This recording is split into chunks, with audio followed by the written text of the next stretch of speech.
Hi, I'm Racinda Matis. I am a working mom and a mother to my 11-year-old son, Jaden. As a baby, Jaden was really scared of getting into any pool or any water body. To overcome this fear, I got him to train at Badhwar Park.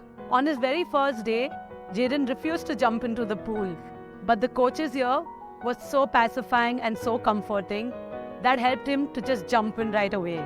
It's been a few years since then. Jaden is now swimming in competitions and he is also one of the finalists in the Champions Meet 2023.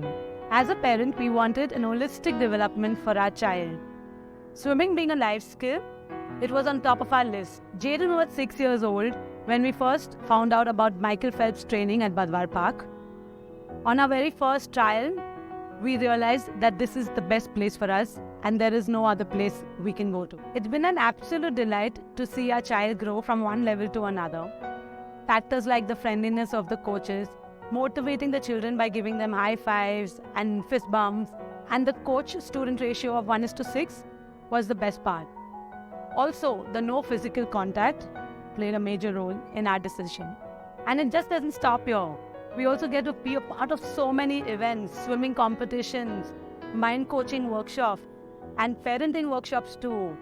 I can just go on and on. Swimming definitely helps the kids to stay fit, but it also involves a lot of effort on the part of a parent in bringing them regularly for training. Swimming at Badhwar Park is definitely going to be a memorable one because of the time we've spent with the kids and making new friends.